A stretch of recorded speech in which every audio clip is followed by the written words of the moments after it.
बिस्मिल्लाहिर्रहमानिर्रहीम। अल्लाह के नाम से शुरू जो बड़ा मेहरबान निहायत रहम वाला है। अस्सलाम वालेकुम viewers, it's Mohsin Ali and today I am here with the episode 2 of our first season constitution. 56 का आइन, कॉन्स्टिट्यूशन ऑफ 1956। आज हम बात करेंगे कि 56 का आइन क्या था, उसके बनने के क्या मुहर्रकात थे, उसके हिस्टोरिकल बैकग्राउंड क्या था और उसके फेलियर के कॉजेस क्या थे, वो क्यों एब्रोगेट कर दिया गया।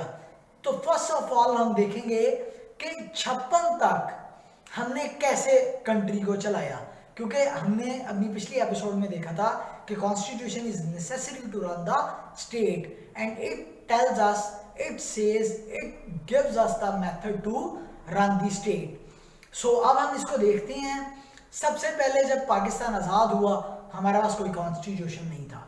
हमने गवर्नमेंट ऑफ इंडिया एक्ट 1935 को बेसिक अमेंडमेंट्स कुछ अमेंडमेंट करके और एक ऑब्जेक्टिव रेजोल्यूशन पास करके उन दो चीज़ों को अमलगमेट करके हमने 56 तक अपना काम चलाया। पहला कॉन्स्टिट्यूशन 56 में आया। उससे पहले की हिस्ट्री क्या है जनाब? 24 अक्टूबर 1954 को पहली कॉन्स्टिट्यूशनल असेंबली, पहली कॉन्स्टिट्यूएंट असेंबली जनाब गवर्नर जनरल गुलाम मोहम्मद साहब ने डिसॉल्व कर दी।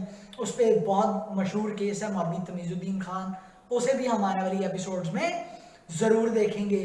तो उसके बाद क्या हुआ, सेकंड कॉन्स्टिट्यूशनल असेंबली आई और उस कॉन्स्टिट्यूशनल असेंबली ने फरवरी में कॉन्स्टिट्यूशन का ड्राफ्ट पेश किया और फाइनली 23 मार्च 1956 को आइन पास करके लागू कर दिया गया। ये 56 का आइन क्या था, इसकी सेलिएंट फीचर्स क्या थी और इसके फेलियर्स क्या थे। सबसे पहले हम देखते हैं इसकी सेलिएंट फीचर्स। सबसे पहली इसकी सेलिएंट फीचर, ये एक रिटन फॉर्म में था। रिटन कॉन्स्टिट्यूशन की बात हम पिछले एपिसोड में कर चुके हैं। ये रिटन फॉर्म में था और डिटेल्ड था। 234 articles, 234 articles, 13 parts and 6 casuals, ये इस कॉन्स्टिट्यूशन का हिस्सा थे। रिजिडिटी इसकी क्या थी? It was partly rigid and partly flexible, like unicameralism था। लेजिस्लेचर यूनिकैमरल था जो कि लेजिस्लेचर पर डिपेंड करता था, वो कोई भी लॉ मेक और अनमेक कर सकते थे। इस वजह से रिजिड इसको कहा जाता है कि 2/3 मेजॉरिटी रिक्वायर्ड थी अमेंडमेंट के लिए। और फ्लेक्सिबल इसलिए कहा जाता है कि सिर्फ एक ही असेंबली में, एक ही हाउस में इसे पास होने की रिक्वायरमेंट थी। उसके बरक्स आज दो हाउसेज हैं, कोई भी कॉन्स्टिट्यूशनल अमेंडमेंट चाहिए तो उसे दोनों असेंबलीज, सेनेट और नेशनल असेंबली से पास होना होगा। बट तब ऐसा नहीं था, इस वजह से it is called partly rigid and partly flexible constitution. अब चलते हैं इसकी नेक्स्ट। नाम क्या था पाकिस्तान का कॉन्स्टिट्यूशन में जो दिया गया था? पाकिस्तान का नाम जो कॉन्स्टिट्यूशन में था वो था इस्लामिक रिपब्लिक ऑफ पाकिस्तान, इस्लामी जमहूरिया पाकिस्तान। 1956 के आइन में इसका नाम था। पार्लियामेंट की बात कर चुके हैं, अब हम बात करते हैं गवर्नमेंट की। गवर्नमेंट क्या थी? गवर्नमेंट पार्लियामेंट्री थी, मतलब गवर्नमेंट को पार्लियामेंट चलाएगी। कौन चलाएगा? Parliamentary, cabinet and prime minister. But head of state को इमरजेंसी प्रोविजंस और डिफरेंट पावर्स दे दी गई। जब उसके पास इमरजेंसी प्रोविजंस थी, लाइक वो कभी भी इमरजेंसी लगा के हुकूमत का बिस्तरगोल कर सकता था, जिस वजह से एक अनस्टेबिलिटी भी थी गवर्नमेंट के अंदर। जुडिशरी फ्री थी, जुडिशरी के इंडिपेंडेंस की बात तो की गई थी, लेकिन वो सिर्फ कागजों तक महदूद थी। प्रैक्टिकली इस तरह का कुछ देखा नहीं गया। रेफरेंडम, रेफरेंडम एक बहुत इंपॉर्टेंट चीज होती है कि अगर गवर्नमेंट किसी पॉलिसी पे स्टक है तो वो पब्लिक व्यू ले ले। बट इस कॉन्स्टिट्यूशन में कोई भी ऐसी रेफरेंडम की प्रोविजन नहीं रखी गई। अलबत्ता इस्लामिक हवाले से चंद चीजें की गई। जो इसका प्रीएम्बल था वो ऑब्जेक्टिव रेजोल्यूशन थी, जिसे हम अपनी आने वाली एपिसोड्स में देखेंगे। कॉन्स्टिट्यूशन 73 का जब हम प्रीएम्बल पढ़ेंगे तब हम ऑब्जेक्टिव रेजोल्यूशन को डिटेल में देखेंगे। ऑब्जेक्टिव रेजोल्यूशन को इसमें एज ए प्रीएम्बल ऐड कर दिया गया और साथ 4 आर्टिकल्स इस्लामिक भी इस कॉन्स्टिट्यूशन में रखे गए। उसके बाद कोई इस्लामिक आइडियोलॉजी काउंसिल नहीं बनाई गई। बनाना तो दूर की बात, कॉन्स्टिट्यूशन में बात ही नहीं की गई कि कोई इस्लामिक आइडियोलॉजी काउंसिल नाम की चीज भी हमारे इस कॉन्स्टिट्यूशन में होगी। ये इसके फेलियर्स में भी हम देखेंगे कि आगे इस चीज ने फेलियर्स में कैसे किरदार अदा किया।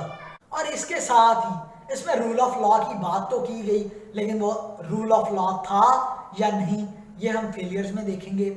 रूल ऑफ लॉ के बाद सेपरेशन ऑफ पावर भी रखी गई कि तमाम गवर्नमेंट डिपार्टमेंट्स अपनी अपनी डोमेन में काम करेंगे, लेकिन उसके भी क्या रिजल्ट आया वो भी फेलियर्स में हम इसके जरूर डिस्कस करेंगे। उसके बाद यहाँ पर फंडामेंटल राइट्स रखे गए, लोगों के लिए बेसिक हकूक, फंडामेंटल राइट्स बेसिक हकूक वो रखे गए, और वो मिले या नहीं मिले ये भी इसके फेलियर्स में देखा जाएगा। ये तो थी इसकी डिफरेंट फीचर्स। साथ साथ एक बहुत इंपॉर्टेंट फीचर है ज़बान क्या थी पाकिस्तान में, लैंग्वेज। दो नेशनल लैंग्वेजेस रखी गई थी, ईस्टर्न यूनिट के लिए बंगाली और वेस्टर्न के लिए उर्दू। और इसके साथ साथ बात करते हैं कि फेडरल सिस्टम था, दो यूनिट से और एक फेडरल गवर्नमेंट थी, एक वेस्टर्न यूनिट और एक ईस्टर्न यूनिट। ये दोनों यूनिट्स काम करते थे एक फेडरेशन के अंडर, और फेडरल फॉर्म ऑफ गवर्नमेंट रखी गई थी पाकिस्तान में। अब हम चलते हैं इसके फेलियर्स की तरफ। फेलियर में सबसे पहला फेलियर, पॉलिटिकल पार्टीज ट्रेंड नहीं थी, जिस वजह से वो मामलात को हैंडल करने में फेल थी और इस कॉन्स्टिट्यूशन को इम्प्लीमेंट करवाने में भी फेल थी। दूसरे नंबर पर देखा गया फंडामेंटल राइट्स। तो फंडामेंटल राइट्स की बात तो की गई थी, लेकिन इस तरह के कोई राइट्स अवाम को अवेलेबल नहीं थे। तीसरे नंबर पे आ जाते हैं हम लॉ एंड ऑर्डर की सिचुएशन। दोनों यूनिट्स, वेस्ट और ईस्ट यूनिट, दोनों में एक दूसरे के खिलाफ हेटेड बनने लग गया, और अवाम में भी, क्योंकि पार्टी सिस्टम एक नहीं था, डिवीजन प्रॉपर नहीं थी, इनइक्वालिटी थी, इनइक्वालिटी बहुत ज़्यादा थी, सोशियो इकोनॉमिक इनइक्वालिटी, मतलब लोगों को उनके राइट्स नहीं मिल रहे थे। उसकी मेन वजह, एक तो वजह ये कि एक दो यूनिट्स बना दिए गए और उनके राइट्स प्रॉपर नहीं थे। दूसरी वजह ये कि फ्यूडलिज्म को ख़त्म करने के लिए कोई अटेम्प्ट नहीं की गई। मुल्क में फ्यूडलिज्म चूंका तुम था, वडेरों की उजारादारी वैसी की वैसी थी और गरीब पिसरा था, जिस वजह से इस कॉन्स्टिट्यूशन को ज़्यादा देर तक एक्सेप्ट नहीं किया गया और मुल्क में लॉ एंड ऑर्डर सिचुएशन ख़राब हो गई, पॉलिटिकल इंस्टेबिलिटी आ गई। पॉलिटिकल इंस्टेबिलिटी में ज़रूरत होती है एक अच्छे लीडर की, जो कि पाकिस्तान में अवेलेबल नहीं था, और इस लैक ऑफ लीडरशिप की वजह से हम फेलियर की तरफ चले गए। और उसके बाद फेलियर के और कौन से मेजर मुहर्रकात थे जनाब? दूसरे जो मेन इसके फेलियर के कॉजेज हैं, कहा तो गया था इलेक्शन डायरेक्ट होंगे, लेकिन डायरेक्ट इलेक्शन के लिए कोई भी प्रोसीजर नहीं दिया गया। मतलब कोई प्रॉपर प्रोसीजर कॉन्स्टिट्यूशन में डिस्कस ही नहीं किया गया कि हमारे इलेक्शंस इस तरह से होंगे, तो नहीं पता था कि इलेक्शंस कैसे होंगे और उनको शफाफ किस तरह रखा जाएगा। उसके बाद जो पावर्स जनाब सदर साहब को दी गई, उनकी अनड्यू इंटरफेरेंस और उनका मिसयूज ऑफ पावर्स की वजह से ये कॉन्स्टिट्यूशन अपने डिक्लाइन की तरफ चला गया। जनाब चेक्स एंड बैलेंसेस की बात जहाँ तक है, तो चेक्स एंड बैलेंसेस की बात तो की गई, लेकिन चेक्स एंड बैलेंसेस हमें एक्चुअली देखने को नहीं मिले। और दूसरी बात ये कि जब लॉ एंड ऑर्डर सिचुएशन खराब थी, तो जिन सो कॉल्ड फंडामेंटल राइट्स की बात की गई थी, अवाम को उनके वो फंडामेंटल राइट्स नहीं मिल रहे थे। फिर बात आती है जुडिशरी की independence. Judiciary was continuously under the influence of the other powers। Judiciary completely independence नहीं थी, जिसकी वजह हमें कॉन्स्टिट्यूशनल केसेस में देखने को मिलती है कि प्रिंसिपल ऑफ नेसेसिटी पे बहुत सारे डिसीजंस दिए गए और इस मार्शल लॉ को भी वैलिडेट करार दिया गया।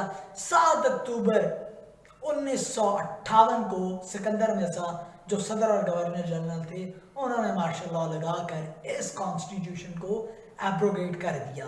तो ये थी हमारी episode 2 constitution of 1956। I hope कि आप लोगों को इससे कुछ सीखने को मिला होगा। Kindly support, subscribe my channel and give your feedback for improvements. Thank you.